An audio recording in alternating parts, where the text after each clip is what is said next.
when he was 2 years old, I was sitting on the bed one day crocheting, and he came over and he was just like, "Daddy, what you doing?" You know, and he just started rolling his hand through the yarn like this, because he saw the motion I was doing, so he was mimicking, but not necessarily with a needle. Right. He just picked up the yarn and he was doing this. So his moms came into the room and was like, "What are you doing?"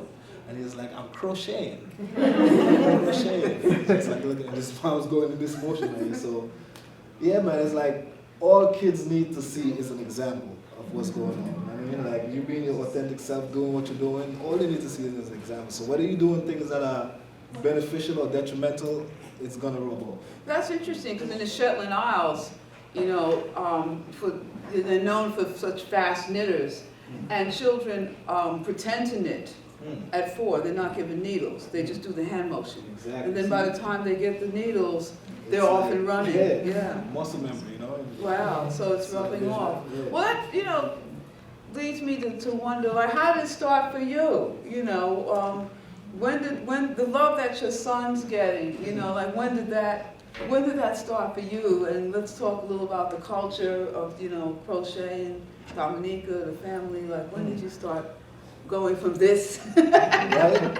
Well, I probably didn't even go through that particular process, right? So I mean, I'm from Dominica. It's a beautiful Caribbean island, and the culture in Dominica is a culture of makers, as with the majority of Caribbean islands, right? Like, people actually make things from scratch. I grew up making everything from scratch. All our toys and whatnot that we had, we made them from scratch. Little trucks, little kites, little slingshots, like all of those things. Like, you literally had to go out in the woods, pick your wood, and make it. Like, you wasn't going to a store and be like, well, let me get this truck, like, and just purchase it and go. It's all about making, right? So I came up in that whole vibes and that dynamic and culture, and my mother and my aunts were masters of the fiber arts. My aunt in particular, she could look at patterns and recreate them. So I saw that growing up. I didn't necessarily thought to myself, well, okay, well, I'm going to end up doing this. I didn't necessarily envision or foresee this, but those are the different elements and aspects that rubbed off on me, you know? And my mother, just in my household, she made our clothes. She was a seamstress. She did needlepoint. She did embroidery. She crocheted, you know? She made the most amazing doilies, and like, that's the first time I saw sculpture with yarn, because she used starch to starch the different swans and the different pieces. So, yeah, so I'm just, as a kid, just seeing different things popping up off of the crochet doily in 3 dimension, you know? So all of those things just impressed on me, like, wow, that's amazing creativity going on right now. Yeah, I've been recently thinking of revisiting that sugar water to make some hard objects, you know. They were beautiful to me. Yeah, in our house we would use them as candy dishes. That was the major. Everyone had a candy dish that was a folded, you know, a sculpted doily. Yeah. Well, wow. Well, then within that, you know, what was the, you know, no one stopped you apparently when you wanted to learn. And so, how did that play out with the dynamic of men crocheting? Well, the thing is, in seeing my mother and my aunt crocheting, the majority of the people that I saw crocheting in Dominica or involved in the fiber arts per se were women. The weavers, all the different textiles like that were majority women, right? In the Rastafarian community, on the other hand, the majority of the people that were involved in the textiles were men. So I had that particular, I guess, example to see men involved in the fiber arts per se. And all the fishermen are fiber artists as well, because they make their nets. They make all those gigantic, intricate nets. As a man and his sons sitting on the beach, just going about making their nets. Fantastic. And that's with nylon. So, you know, so you have all those different things that you see, and they rub off on you and they impress on you in different kinds of ways. Like, you might not even necessarily be able to pinpoint it, but years later, you'd be like, oh wow, that kind of just like, for example, this summer, teaching at the Zyx Institute. We have a learning institute where we do homeschooling and stuff like that. So I'm upstairs teaching, and one of the things that I did when I was a kid in summer camp flashed back on me. It's this, they call it like a God's eye. Yeah. Y'all remember that? So I remember just as a child making those things, not even putting that whole different little link Wow, together. meanwhile the seeds are getting planted. Years later, I'm now in a class teaching the kids and them, just showing them, seeing myself in them, processing how this whole thing works out and goes. Wow, You know what I that's mean? pretty So, powerful. that particular dynamic now is going to be able to stretch for them. Who knows what they're going to do with that particular energy? Excellent, excellent. Yeah. Wow. You know, so those are the things that just like kind of drove me. And I've always been somebody that loves beauty, right? So I love beautiful things. I love things that are beautiful, and I see beauty in different ways. And how it processes and translates to me, I try to express it, you know, in whatever way, shape, means possible. So.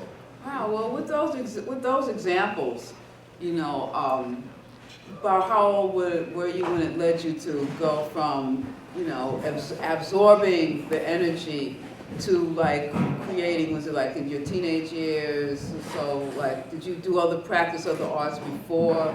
Yes. Like, how did you grow into that process? Were you doing anything else, poetry, other creative arts, and then said, wow, you know what, I really want to crochet? Now, you know what's funny? I see myself as an artist, right? I love creating, so it doesn't necessarily matter the medium to me. Mm-hmm. I just wanted to create. I wanted to get whatever ideas in my head out in whatever way, shape, or form, whether it's painting, sculpting, any way, shape, or form. It just so happened that at the time when I picked up crochet, I had locks myself. Ah, okay. So I wanted to cover my hair, and I did not necessarily like the pieces that I saw out in the world. Yeah. Right? Yeah. So I have a very, very particular style, just my own energy and dynamic. And the pieces that I saw were very generic. So you go outside, Jeffrey, John, Paul, Francis, Damien. We all got red, gold, and All of them green want to hats. have the same hat on their head. So I was like, well, that's not me. I needed to Right. differentiate my whole How old were dynamic. you about that time? I was 17. Okay. I was 17, just getting back into my own vibes. And I remember asking my mom, I was like, so Ma, you could make me one of those dread hats? She was like, no. She's a master, right? But she only uses the very fine needle, which I am not even almost going to try to attempt to crochet with. You can't even see the hook. And she's there just... I'm like, Ma, you can't even see the hook. It's almost invisible. So she's like, no, I'm not, she doesn't deal with any kind of thicker yarns. It's like, she's amazed with me being able to do this, because she's like, I don't, this yarn is too That's thick. so for funny, me." because my mother was a professional seamstress and a writer, and she never made, wow, she's never made anything for me. Like, I've been sewing, I'm thinking about this. I've been sewing since I was 11 years old. I had her customers at 14, and she never made one thing. I think since she made clothes for me when I was very small. I think after the 3rd grade, that was it. When I got my first sewing machine, she was like, "Whew, God, I don't have to do anything." You know, she can do it now. You know, and which was kind of good, because her tastes and mine in fabric and all were very just diametrically opposed. Yeah.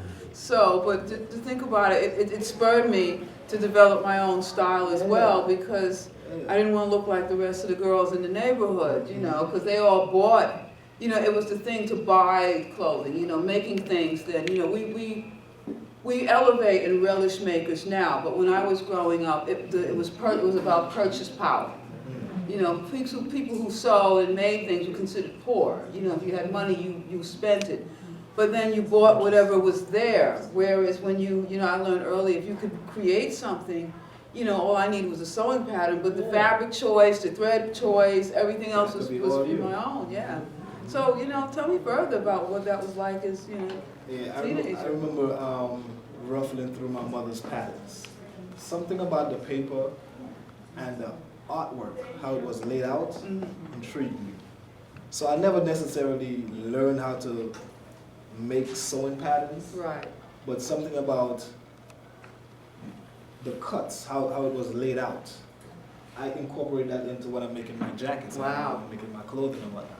It's just the geometric shapes that are laid out, right? So I will translate that when I'm crocheting.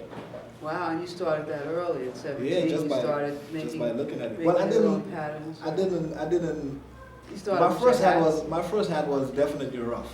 My time was rough. It was, it was leaning. I didn't understand. I didn't understand The the construction. yeah. I just didn't understand it. So I was just crocheting.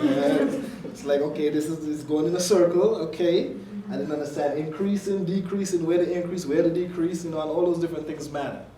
I remember a hat that I made for my cousin one time. It was like so many increases on the top. It looked like a mushroom top on the top of it. Was just looking like, it almost looked like a chef's hat. You know what I mean? A lot of my early work were organic. very organic, but blueprints into what to do and what not to do. Okay. You know what I mean? So, and a lot of my work, I kept a lot of my early work so I could refer back to them. So these are like my blueprints. That's It's good. like, all right, so this is what you do with this. This is what you not. This is how you achieve this. This is how you achieve that. You know what I mean? Based upon my little library I had of made pieces. Yeah, a lot of times people make, as designers progress, they try to put the failures go in a box, so you present to everybody as that, you've just always been wonderful. No, I want to see. And then, you have a box at home of all the stuff. I keep everything I want that to I've made. Then, sometimes I pull it out and I go like, wow, I'm so glad I improved. Yeah. and quite honestly, there are things that I did back in the day when I go and I revisit it. It gives me a whole other level of enlightenment for something that I'm doing now. Okay. It might be even something that I completely forgot that I made. I was digging in my storage when I was preparing to pull things out for this particular event. I was just going through my storage and just seeing things that I made years and years ago. I'm like, wow, it's like, when I make something, it's like a stream of thought runs through. So I would make the original, and then I have a million other versions of it in my head. Wow. Like immediately, like this is A. People say this, and then I have a whole bunch of other ones that I see in my head. And very, might be small variations on each one, but I see a whole continuous line. Right? Oh, wow. So it's kind of like a living, a sketchbook of garments. Yes, all the time, right? So that's how I see it. And sometimes I don't get to completely fulfill that particular idea. Right. So I would make the prototype, and then that would be it.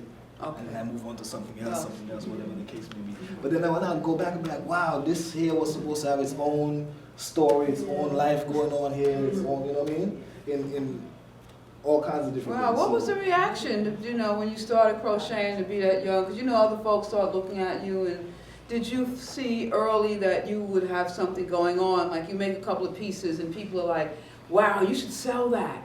Even though you may or may not feel that way, but at a certain point you're like, you know what? I think I need to investigate this further. Yeah. When did that start happening? Because you're also a graphic designer, so Yes. did that come first, or was that informed by crochet? I think I always How did thought that- like a graphic designer. That's just my thought process. I think graphically. But as far as crochet and it being something I figured I could work with entrepreneurially, it's when I went to City College. I was making hats for myself, and this African brother who was a hip-hop artist from Sierra Leone, he commissioned me. That was like my first commission, so to speak. Right. He was like, I want you to make me some hats for this video I'm going to be doing. I didn't necessarily even know what to charge him to make a hat for him. I didn't, none of those things were a part of my toolbox yet. Right. I didn't understand those dynamics, you know what I mean? So I did my due diligence, did some research, figured out what it would cost to make a hat, what the yarn costs, how much time it would take. And there are 1,000,001 different formulas out there as to like how to break down your pricing and whatnot. But at the end of the day, it's all arbitrary. It's all arbitrary. It's like people just make up stuff. Okay. A lot of times they gauge like, oh, do you like it? You like it a lot? You like it that much? It keeps going, the price keeps going up as if you like it, right? If you like it this much, then Bishop, I'll charge that much, you know? it's crazy. Wow, how did it work out? And It was cool, man. That was like the first little situation where my work was featured, quote unquote. You know what I Okay. mean? So I didn't even know that was like a thing. But as I went on in progress within the whole media and industry of things, and I saw that that's like a thing. There's stylists that come in and pull your work, and there's budgets that's put aside for styling, and blase, blase, blah. And there's a whole world. so you entered the opened fashion world after Yeah. college.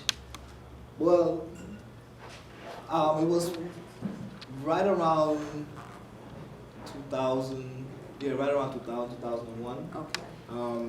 The first major, after the brother from City College, after I left City College, the first major thing that placement that I got in the industry was with the incomparable Erykah Badu. I know everybody knows this lady. Yeah, the first work that I did majorly was her Bag Lady video. Okay. So I did all the pieces for a Bag Lady video, and that was the first time I got to be in that type of environment, right? So it's a big set. It's a lot of moving pieces. Like there are deadlines. There's just Well, you got baptized by fire. yeah, like immediately. I didn't even necessarily know that's what it was, but I hit the ground running. It's like a friend of mine who used to make her pieces was pregnant at the time. Erykah asked my homegirl, like, do you know anybody that crochets? Mm-hmm. She referred me, and I went over there with a bag of hats, and then the rest was history.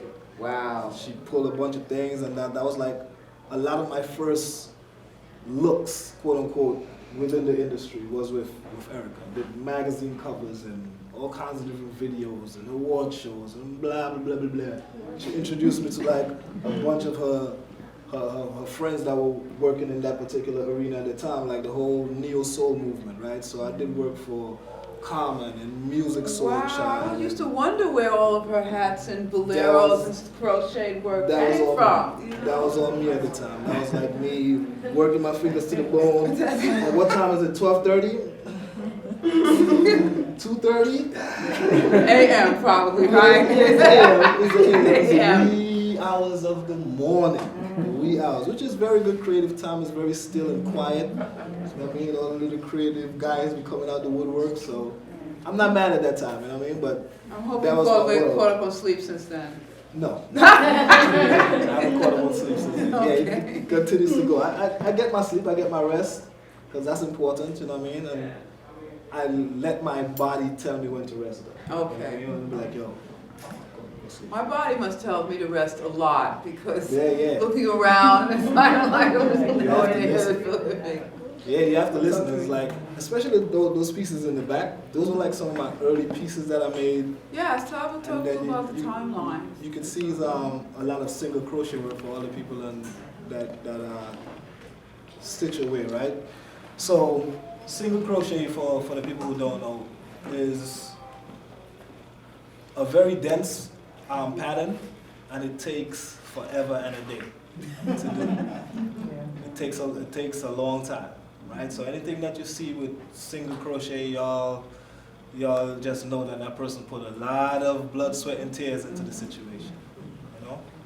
And these pieces were like very,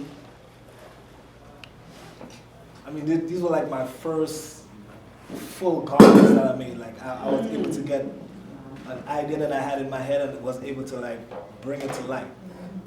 You know, that's when I was running around with Erykah and them, and I was like, well, I gotta match y'all crazy, y'all over there doing it extracurricular. I gotta be extracurricular too. So this one, that one, this is one of like my older extracurricular days when I was running around with these guys and just presenting the works to the world, you know what I mean? And it was always good for me to see people's reaction. I mean, I've gotten to lots of conversations with people telling me that, you know, so your grandmother made that for you? Nothing wrong with that, but no, she didn't. I actually made it. It's like, you lying! I know, I hear that, I get that I a lot. was there when I made it. So I know I'm not lying, but hey, you know, I'm not gonna argue with you. You know what I mean? I've had a lot of those conversations, and I've had, it's just been a beautiful experience all the way around in the land of fiber. Well, you know, speaking of the land of fiber, I mean, you're handling garments, and I'm interested to know, like, you know, what the construction process is. Do you, because people like Erica, they're moving at 90 miles an hour at entertainments. Yes. Do you get to measure them, you know, or did you, what's your construction, process with them, and how does how does that work? It's different with different individuals. The relationship I had with Erica was very free-flowing. She a Piscean as well, so, real whimsical, creative mindset, and she gave me creative free reign to just go and just. So you could just look at her. Yeah, she was like, well, we'd have sit-down meetings and talk about what the concepts were, and then this is like just. Okay, did you have to measure? Yeah. I got her measurements. And then after that's in the file, after you have the measurements in the file, that's it. Yeah, I'm thinking of that. I'm mentioning that because I'm also thinking about your aunt who was freeform, who could look, and was wondering how much of that became inherited in yourself, being able to look at someone. Yeah, I definitely know I'm like split between my mother and my aunt's creative. Yeah, I definitely know that for a fact because I create my own patterns. Like all these pieces that I've made in here were like literally almost like a freestyle rap. And I was freestyling all of them. I didn't know that they were going to come out looking like this when I started it. Really? No. So you don't start out like with a sketch of people. That's an interesting departure from the graphic design work, which working in Illustrator is very precise and abstract. I work the same way in Illustrator. That's interesting. So it must be folds in front of me. I don't necessarily would have like okay, it's gonna look like this at the end. Okay. It kind of like unfolds organically. Like I might have an idea of where it's going, but then it shifts, and it might shift this way and then shift back this way. And sometimes I might make a quote-unquote mistake that like makes me have to take out something and put back something in a different type of way. So then, where does it start for you? Does it start with the color? Or the garment? Yes, it starts with the color. The color is the initial burst of inspiration. So after the color is like, I tell that to anybody that I'm creating a piece for as well. Tell me what color you want, because you're going to be the one that's going to be wearing the piece. So that color has to resonate with you first and foremost. Like I could create in any color palette. Like that's what I do. I love colors. But what's going to resonate with you? What do you want to put in your body and wake up and be like, yes, I'm in my armor now. I got my crochet armor on. I'm about to go ahead and hit the streets. Let them know what time it is. Now, considering, I also do a lot of client work, and I find that a lot of clients don't know what they want. They see that, like, well, you look great, but, well, what do you want to wake up with? Yeah, well, everything in my house is great. So then what, so considering a lot of clients don't know what they want, how are you able to generate, with that kind of a challenge of someone who's like, I don't know what I want, really, I just want a jacket. Yeah, honest conversations, man. Just, let's go out and sit down and have a cup of tea or something. Go get a slice of pizza or something. It's gonna come out. Okay, so just talk to them. Just honest conversation. It's gonna come out. Like something's gonna spark, trigger from their childhood, maybe be like, I really like burgundy. Like, there you go. Right, there you go. You got a burgundy jacket. You know what I mean? So you'd be like, just paying attention and listen with an open ear, open heart. Then it's gonna come. So that's what I employ. That I've dealt with many different types of individuals over the years concerning fiber work and whatnot, and a lot of times they would want the piece that I have on or something. Exactly. Well, that's easy. I don't have to think about anything. I just want that. Yeah. But what if that doesn't work for them? Exactly. Like it might not work for them. It just might not work. Well, you have a way of explaining to them that they can't have like this jacket, you know, but have you make something that you really look good. I'm gonna make you your jacket. I'm gonna create your magic for you. You know what I mean? You know, well, with that magic, a lot of it, has made its way into menswear. And I was wondering, like, what is the reaction, you know, from men in particular? Because your jackets have a very masculine look, and it defies the typical notion that crochet is grandma, it's women, and, you know, are guys hesitant? It's like there's a desire and a hesitancy as well. Like, wow, I want that, but it's crochet. Yeah. But when you look at your work, the crochet, it's like secondary. Yeah. I remember one time I was in the Bronx crocheting at the Puerto Rican Day Parade. Oh, I'm sitting in the car. It was like, that was early. I was probably like 20 years old or something like that. I went up there with this lady I was dealing with. She was like, yeah, let's go to the Bronx, Puerto Rican Day Parade. All right. I was like, all right, you let's started go. crochet, right? She went to go get us some food, so I'm sitting in the car, bored as hell. I was like, I got a hat that I gotta finish. Let's go finish it. So I'm sitting in the car, I'm crocheting this hat. So I was like, you know, people walking back and forth. So then this young Hispanic brother walked past, and he gave off this whole energy like, yo, there's no way that you should be in the car sitting there crocheting. That was his whole Puerto Rican Day Parade. it was messing with him, like, it was like, and then he was like, he started going into the whole maricon and his whole little thing. So I was like, it messes with people, like, they don't necessarily know how to process it. You know what I mean? It's like, but I don't particularly care. Not in that type of way. Like, I don't, not to say that I don't care, but it doesn't necessarily sway me from what I'm doing. It actually emboldens me. It makes me want to present it even more. Like, let me show you something different. Yes, excellent. Come over to this side of the fence. Let me show you something. You know what I mean? And then it breaks down a lot, man. I've broken down a lot of barriers between men with the whole crochet dynamic. Because my general circle of men are they're from the hood. They a rough set of individuals that live rough lives. You know what I mean? So Macho. yeah, real. It's like everything is riding on their bravado. So they can't let that crack or break or seem to be soft in any kind of way. And they would walk by and they would see me crocheting and be like, no, that's hard right there, bro. That's hard. So it's like right now, I work out of a music studio. I'll be down there crocheting sometimes, and the people in them that's walking back and forth, you can see them trying to like look into the little room where I'm there crocheting and be like, what's going on in there? This is like some of the hardest Brooklyn individuals. They're like, what's going on in there? I'm like, I'm interested, I'm intrigued, but I'm too hard. I got it. It's so funny with the hardness. The softness is that everyone has a memory of someone in their household who was crocheting or making something. You know, I can be on the train knitting, and you know there'll be some guy that normally like could just scare every woman in this room, you know, and staring at me like, you know, and I'm like just knitting along, and then it's like, wow, you know.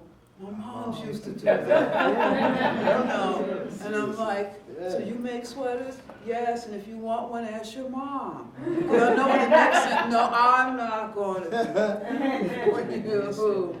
But it's amazing how, you know, a handcraft, like there's someone everywhere who has, and it provokes a war memory. You never run into anyone that said that they hated, you know, with their aunt, mom, grandmother, grandfather, anyone who was working on something, they never have a bad, you know, memory of it. That's a fact. You know, well, you know, so taking that into Fashion Week, where you have now a number of men walking down a runway, let's say Brooklyn Fashion Week, like how did that amplify the audience? Like what was your first Fashion Week runway show like? I mean, it was amazing, to be honest, you know, and it's like people were coming up to me and telling me all kinds of things about like, yo, you need to be in Paris and you need to be in Milan, all these other places, like, yo, this kid over there, oh my goodness, I'm like, all right, well, you gonna get me this plane ticket? Like, what's going on? Like, what's going on? You know, but it was amazing, man. Like, and the first one I did was with Rick Davey, who's the founder of Brooklyn Fashion Week. Mm-hmm. That was many years ago, like at least 5 years ago. How many garments did you put in? I think I showed 25 looks. Oh my God, when did you All men. Were they looks you already had, or were you like up at like 2 in the morning? A combination of, right? Because a friend of mine told me years ago, he's also an artist, he's a visual artist, he paints and draws and whatnot, and he just knew me out in the world creating my pieces, and he told me something that stuck with me. He was like, you're gonna have to go into isolation for a while and create a body of work.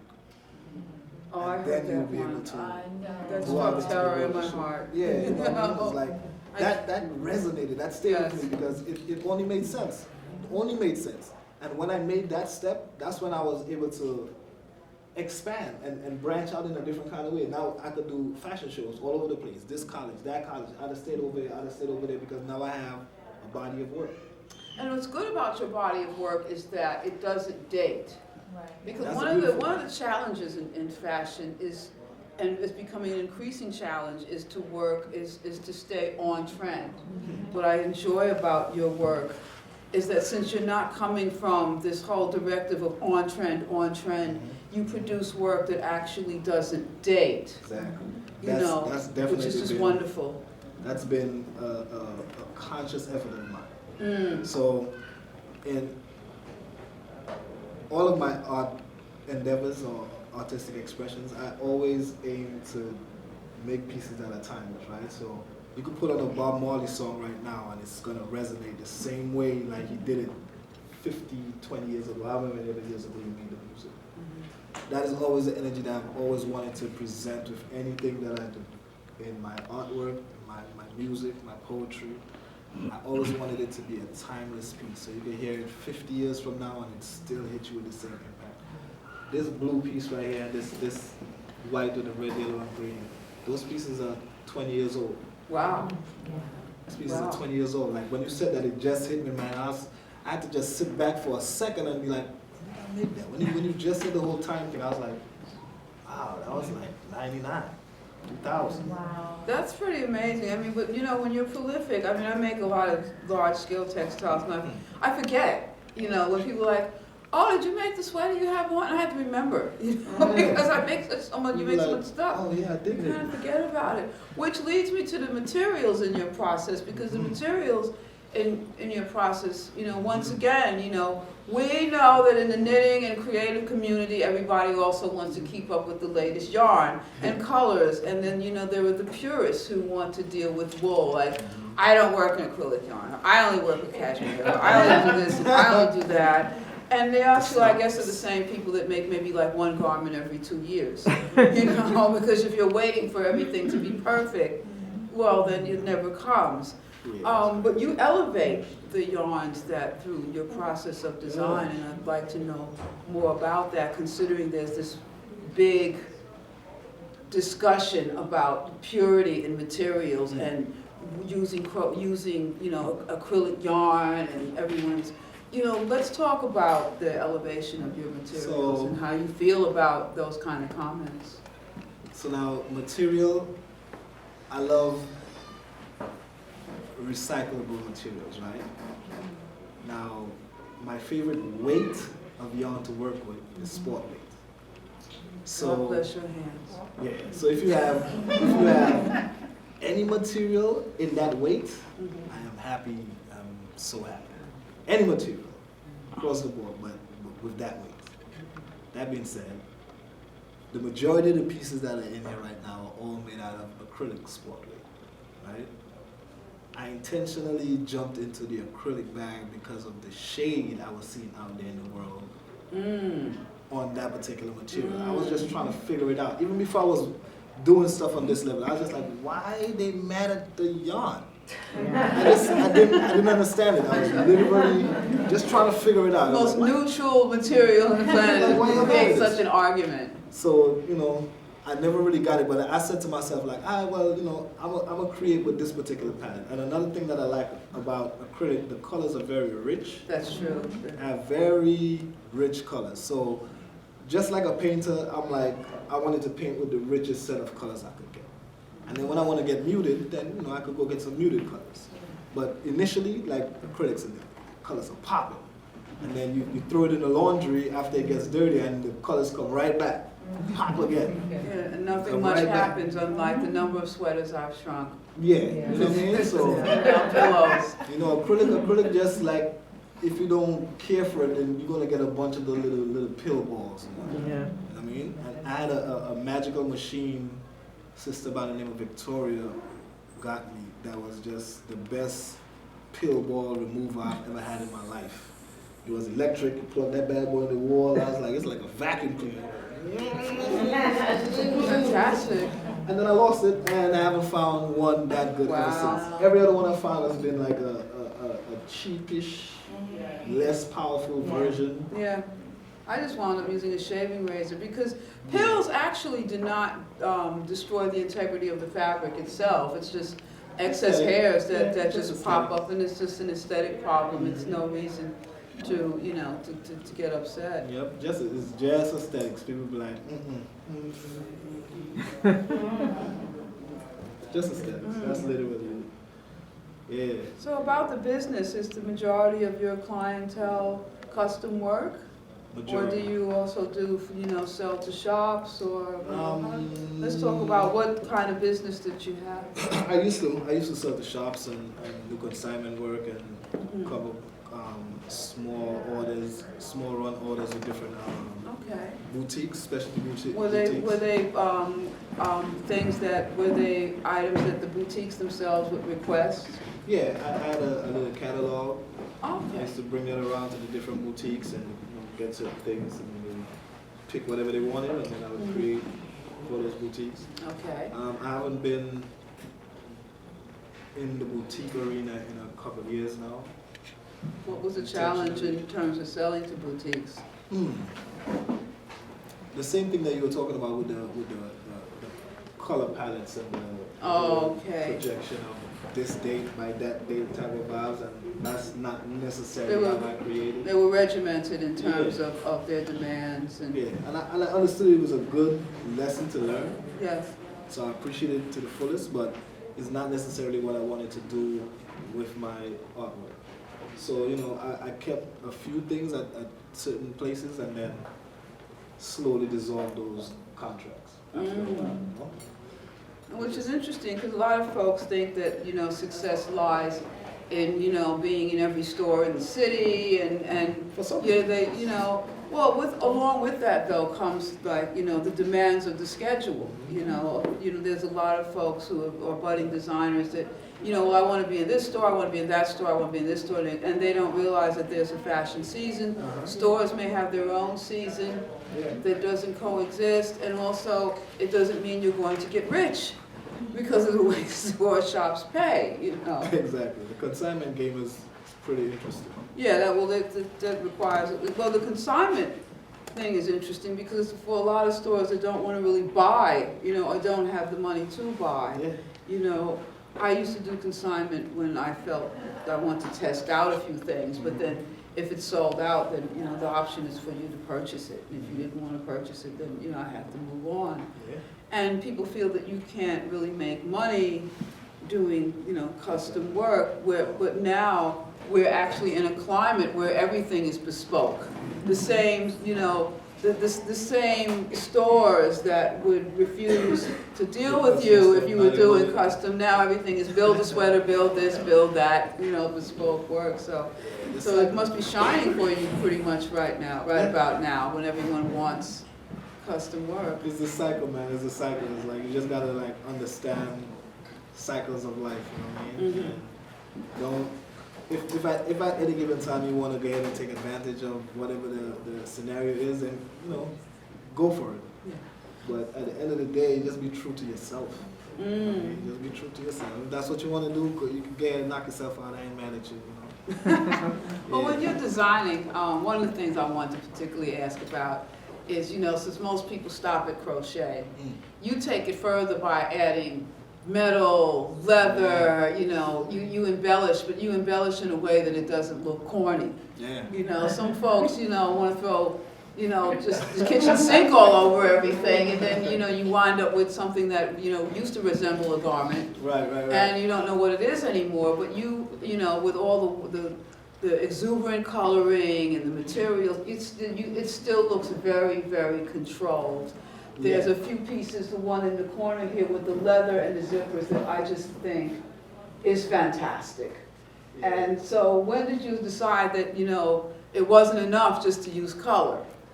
And then now you want to use embellishment, and let's just talk about, like, you know, how that works out for you. When, you know, once you crochet, it's like, where does it stop and then it goes? Because there's thinking going on there that's for an outcome. You know, it's not just flowing to me anymore. It looks controlled. You have to definitely learn to edit. You have to learn to edit. You have to know when to say when, and after that, just be free. But you got to know when to say when. It's like I might make a certain part of a garment and then put it down, go away from it for a while, and then come back to it and let it talk to me. Like that blue jacket in the corner with the orange sleeves. Yes. I didn't know I was gonna put those chevrons on the sleeves. I didn't know that when I was making the body of the jacket. Right. I did not necessarily know that. But I had to like make the body, put that down, go do whatever else in the world, and then come back, and then that spoke to me. Then it was like, well, this makes sense to put this here. Okay. And then it just like makes that whole, you know what I mean? But I didn't know that just off the rip. I wasn't like, all right, I'm gonna make a blue with blue and then orange. It's gonna have these things on the sleeves. Okay. That's not like my problem. It doesn't work like that in my head at all. Like those things unfold. Like they literally unfold as they come in. I might have a general idea, and the general idea would be mainly based around shape more. Yeah. You know what I mean? So I would have the shape down, and the mathematics, I always keep my mathematics tight. Like if you have your numbers in them tight, then you know you could basically wild out, like after you have your math tight. So I make sure my math is tight, so that's why everything is like symmetrical. You could like split things up, even left, even right, you know, because the numbers, meticulous with the numbers. So your math informs the shapes of the garment, like, I'm gonna have maybe like 20 stitches will be this big, and this is, and 20 rows will do this. And exactly. So your math informs shaping. And then even sometimes, it's happening while I'm making wow. and shaping, you know what I mean? So that's one thing I would always say about crochet or knitters, weavers, that make garments with their craft. You actually are creating the fabric and designing the piece and shaping the piece all in one fell swoop. So kudos, you know. I'm always like, that's an amazing thing. Well, what's really amazing is how much stuff everyone who's walked in here is just kind of like, wow. Yeah. So considering the amount of work, how many, and that it flows, how many pieces do you have going at one time? Because you walk away from one, there may be, should there be another piece there? You know, that means that there's whole conversations going on between you and all this clothing. How many pieces do you work on at the same time? It might be clothing, but it might be other things. Right? Okay. So I might put down some yarn and I go pick up some leather. Put down the leather, go pick up some brass. What other mediums are you then? What are you working so you know, I make jewelry as well. I make leather goods. You know, so it's definitely all the different creative concepts just converge together when I'm creating. And if it calls for, like this one has hemp on it. Like this blue guy right here got hemp going on. Okay. I mean, this is ostrich leather on this one. Right. So, you know, like different things. This one has, you know, regular cow leather. So different things jump in my head. It might be based upon something that I recently saw, something that I saw a while ago. Combination of things, you know, and I like to use color palettes of shoes to create my jackets. That's interesting. You know, and that's like one of the things that I do is a whole concept that I have called Just for Kicks. And the whole Just for Kicks concept is every year on my birthday I create a jacket for myself after I've purchased the sneakers that I like. So is that partially to wearing the shoes that you're doing? Because these booties and this when I first saw this, I was just blown away. Yes. Because I never see shoes with any kind of, knitting or, UGG had some crochet boots, right? Remember and you see where those went. Yeah. So, yeah, they had a moment. But it wasn't this moment. This is just spectacular. Nah, like I don't even. What brought that on? This wouldn't even necessarily come to market per se, in their arena. Like if I was in that arena, this would be in the market. And I'd have a pair. Yeah, like, it's beautiful. I was like, even when I made it, I was like, that's a beautiful piece right there. You know, it's like it's a combination of, and I'm big into animation and steampunk and all that different type of stuff. So all those different things just like influence my ideas. Like that, this shoe came from that whole Mary Poppins meets a steampunker meets some crochet, African futuristic, all of that. Just so all those different concepts and whatnot was like, and then I try to like infuse it in a way that makes sense and doesn't become convoluted. Right, yeah, that's definitely a creative control element because you have a lot of different elements just popping in your mind and the way to be able to control it, to come up with that. Do women bring you shoes or do you make shoes? And both has happened. Both has happened. Definitely they have brought me their pairs. And like one thing I would tell the sisters that would commission a pair of shoes is like, please bring me. I know women have 1,000,010 shoes in their closet. It gotta be one pair that's like in the back, way in the back.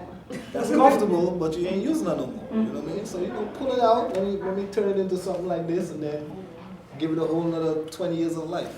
That puts a whole new tack on sustainability because we all talk about sustainability, and wanting to have garments that last, and we want to work in materials that last, but then our own closets are just not a nod to sustainability other than the fact that we've just been this stuff's been sitting there forever. That's one way of making things sustainable, you just don't use it. But, when you're able to take, pieces that, customers don't use and then just give them a whole new life, which I think is just fab. I think that's just fabulous. Are your customers mostly men, women, or both? They used to be mostly women. Used to be? Yeah, majority women. Like it's kind of like shifting now, Oh, okay. Because even the times now, men are a lot more comfortable in their skin, so to speak. Like they take a little bit more risk. You can even go into the men's department now. You've seen a lot of Floral pinks prints and flowers on the shirts and whatnot. You're like, Before it just used to be blue and gray, a little bit of brown, some khaki. That's it. Like, can I get a yellow shirt? A yellow shirt? No? Nothing? Okay. So it'd be a lot of that, So now in this day and age, like people are definitely getting a lot more comfortable in their skin, and they're moving accordingly. So a nice sweater ain't gonna throw them off that much anymore. You know what I mean? And to be quite frank, a lot of people in my neighborhood growing up, their sweater game came from polo. Ralph Lauren. That was their sweater game. I remember one time I was in the studio, the infamous studio. I was in the studio again with one of my jackets on, and one of the guys in them who is from that whole world, the low-life world with the polos, big teddy bears and the whole nine. He rolled up on me and was like, yo, bro, that's one of them new low-life joints, bro. It's like, nah, that's that new NASAC. What's up? What's going on with you? He's like, yeah, son, I thought that was one of them $5,000 jackets. I was like, but he just goes to show you where his headspace is. His headspace is on like what polo. It had that branding association with it. Like, all right, polo means that it could be $5,000. It's like I guarantee you the process that he went to making that polo jacket and the process he went to making this jacket, yeah. It's not the same. Nah. No, Like my jacket's required. Exactly. I spent hours with my hands and hooks creating the situation. You know, so hands down, I'd say it's like two different worlds, but just goes to show, man, that brand recognition is powerful. You know, and I think what's equally powerful, though, you know, is the attraction of something that is not brand recognized. Exactly. You know, because no one ever comes up to you and says, wow, that's a nice Gucci. When you have something on that's original and that people haven't seen before, the first thing everyone says is, where did you get it? What's that? They never, because they can't even, a store can't even pop into their mind in terms of what, you know, where they got it from, you know. And I think this is where, you know, makers, you know, like yourself, you know, I used to have a button that said, you know, laugh now, but one day we'll be in charge, that I would wear. And what would happen is that, you know, people see makers like yourself, and then, you know, they surreptitiously take a photo, and then you're back in the design studio, and then like, you know, how can we make this without people recognizing that we stole it? I've seen that already. You know? Yeah, I've experienced that. Like when I just started making these boots and whatnot, like I ain't even gonna call their name, but they took a stab at it. I saw them out there in the world. They black people too. They black folk. They took a stab at it. I was like, you're taking a stab at it and y'all ain't even gonna holler at the kid? It's foul! But then, you know, years later it kind of just went, hey, I was like, see, if I was on the staff, I could have helped y'all with the situation, be the situation. Exactly. Nah, that wasn't that's my homie. You know, what's some other folk? Well, let's talk how does one stay fresh, you know, in the age of social media now, because of, you know, originality has become very relative, you know, in the age of social media. You know, I found as a designer, for me, it separates the people that only have one idea that they think is going to take over the world, and when they find out that it's not an original idea, they're kind of sunk. And then there's the folks who have just, you know, whose heads are pouring out with ideas, where you can look in your old sketchbooks and still bring back stuff. Yes, so, you know, what's the challenge for you? Because I notice you don't have, you know, it's not about the 10,000 followers. And I tell people it's about the quality, you know, not the numbers. But you don't have the 10,000 followers. You don't use, like, you know, 20 hashtags. There isn't this whole, like, you know, there's this whole movement to get thousands of people, you know, or to copy. And so how do you stay fresh throughout all of that? I remain myself. I stay organic and authentic to who I am. I've never been the one to try and chase after anything. Like growing up, my parents always told me, like, what's for you is for you. You know, like, what's yours, that's yours. It's God-given right that it's yours. You know what I mean? Like, nobody can take that from you. So if you're walking with that type of energy, that type of thought process and awareness within yourself, like, you're not shaken by any of the madness that may be going on out there. And I think that's a good thing to have also when you come from a culture that has a large cultural and design reference, you know, where you can pull upon that, which helps in originality. And I want to know, you know, because all of this is also not just coming from things that pop in. How much is the culture? How much does the Africa culture? How much does Dominican culture inform what you're doing, even if it's on a very subliminal level, where you may not even feel it, but you just feel through the movement of your hands or your choice of colors that what's reaching out through you is reaching out from a culture that dates back maybe thousands of years. Most definitely. Like I feel it, to be honest with you. I literally feel it. Like it's always been something in my mind that the stuff that I create, like I see through a scope of ancient futurism. That's how my general scope on the world is. So everything, all my aesthetics, everything has ancient energy rooted in, you know, the core principles of life and a futuristic vision for how I see myself, how I see things, you know what I mean? So kind of like the Flintstones and George Jetson. Great. You know, on the continent of Africa. Fantastic. Fantastic. Do you use the influence of other cultures in your work as well? Definitely. Because, you know, I definitely see the world as like a big cultural pot, you know? Like we all have a different type of spice to add to it. Mm-hmm. So, you know, some days I might like some salt, some days I might like some chili, some days I might like some moringa, you know? It all depends on. So I definitely draw from it all. I draw from it all. I know who I am. I pay very close attention to it. But I draw from it all, man. I draw from it all. Mm. Yeah. Fantastic.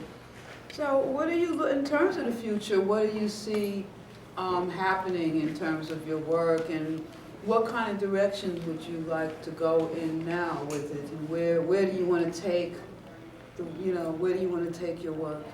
So for years I've been brainstorming and creating a crochet machine. To facilitate this crochet wild dreams that we have. Well, there is a knitting machine, so I've seen the knitting machine. Yeah, I own 3 of them. And I've been asking engineers for years, like, yo, y'all can replicate this whole dynamic right here. That's interesting. None so far, but that's something that I want to go ahead and explore. See if I could be the guy to create this whole crochet machine on the planet, and help out the thousands of other crocheters and see things in the way that I see. It was things. more incomplete projects. Yeah, you know We what I mean? can now start the machine. I mean, to be honest, if there was a machine that I could like type in my idea and just program it and hit send and come out with one of these situations, that would make my life, I mean, listen, I'll be able to get out all the ideas, like every last one of them. I have thousands of ideas. Like if I could just design it real quick on a computer screen and hit send, and voila. Yeah. Well, let's see. Well, there's other. Well, until that point. Until the year 2050. Until that point, there's other alternatives in terms of creation. And one of those is, what seems to be very popular at the moment is collaboration. It's another word you're hearing thrown around. We're collaborating with this person, we're collaborating with that person. Have you been approached about any creative collaboration? I have, but it gets weird. Okay. Yeah, I'm not opposed, but it just gets weird. Like, a lot of times, their language and my language doesn't necessarily match. Yeah. Yeah, you know what I mean? It's like, they would love what I do and I would love what they do, but then together, like, case in point, like I met somebody at Shishama when I did the residency this summer, right? She's a Korean designer, and she was doing her residency, and she was about to go to Paris to do this fashion show, so she was making pieces and whatnot.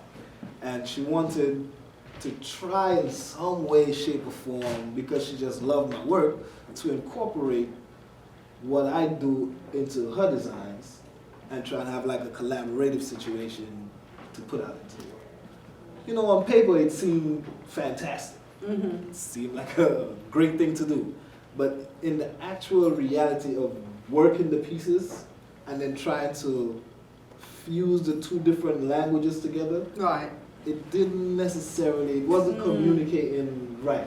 Right. You know what I mean? So we ended up not going through with that particular project. But we stayed in contact, we did other things since then, but it didn't necessarily fuse. Yeah. Right, you know what I mean? And I know my language is it's weird. It's a weird language. Like, it's not necessarily, like you see it and you understand it, but you can't necessarily interpret it. So it kind of throws people off. Like, I see what you're doing, but how did you do that? Right. So that aspect right there kind of throws it off. But I'm always down to collaborate in all kinds of different ways, shape, and Well, form. what would be your ideal collaboration? Like, what do you look for in terms of a collaboration? Because for myself, it's been problematic in the sense that I was taught that the collaboration was usually 50-50. Now companies come and want to collaborate, and you have to decide whether or not it is a collaboration or if you're another form of employee or contract, because there's a difference in that language, so that people need to be aware of. So that said, you know, what would be, you know, an ideal collaboration? An ideal collaboration for me at this juncture would be with Virgil. I want to work with Virgil Abloh. Okay, I think fantastic. he's very, like, in the trajectory and direction that I want to go with my work. I like his pattern. Right. You know what I mean? So there are a lot of things that I see he has done, steps and stages. I would like to work in that particular manner. Would Pyre Moss be someone as well? Pyre Moss, yeah, he just had a fashion show in Brooklyn for Fashion Week. He's been pretty major, and his work looks pretty, his work was pretty good, yeah, it's pretty futuristic. You know, because I definitely see a futuristic element, you know, in all of your work. I went to see the Pierre Cardin show at the Brooklyn Museum, and it was interesting watching the expressions of all the younger people who thought they were original. So they went to that show, and then they came out like, I'm never going to make another garment. I'm done. I can't think of it. He thought of it all, you know. But, you know, and he's another person, another designer I admired in the time who actually, you know, carved out his own path and used materials that weren't even thought about in the 60s and all yet, when everyone was decreeing like his use of plastic, thermoplastics in garments. So, you know, that was really something to see. But I see the futuristic element in your garments and all as well. But, you know, so Virgil, if you know, get to see this, you know, holla. Holla, Virgil.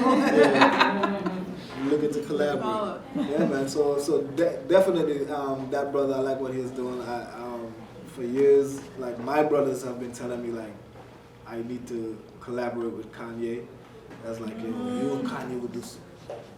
Yeah. I was like, yeah, I feel you. Yeah. Okay. Let's get out in the world. Take people's suggestions. Yeah, I definitely felt him on that. I was like, yeah, I can see that, man, because his mind is, he got one of those whimsical, creative mind. That's like my favorite type of exchange. I like the real whimsical, creative artists. Like, let's get crazy with it. Let's go. Do you see any work, you know, that there's tons of crocheters that love your work? Do you see yourself at a particular point designing a jacket or a garment to go into a crochet magazine, or to put out patterns for, you know, for those of us who, you know, want the form, but, you know, we're not quite ready for the color, you know, I just want my version of his work. I'm with it. Like, that's something that I've been exploring as of late, and it's taken me a while even to process that particular aspect of it, just because of the way that I work, right? I see, yes. So it's like having to stop in the middle of my creating to write down a pattern. That throws off my particular rhythm. Right. So it's something that I had to learn. So now I tried to do it a couple ways. I tried to, like, make the entire piece and then backtrack and go read the pattern based upon what I made. That right there was arduous. I was like, man, listen, counting stitches, like, okay, let's start back again. Like, you know, you got something that's like thousands of stitches, like, you're gonna lose count somewhere on the situation, you know. So next thing I try to, like, just literally go along with it. Like, after one row. Oh my God. Not my number. Row 2.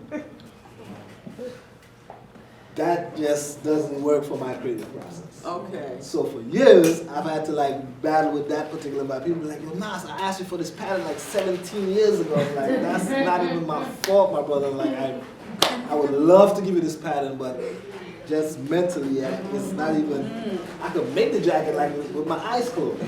But to tell you, like, yo, okay, so 117 stitches this way, and then I guess maybe your work would definitely not be for a beginner. And another thing, that's another thing, right? So crochet, I would take it as with any other art form, is a series of basic steps. Everything is a series of basic steps, right?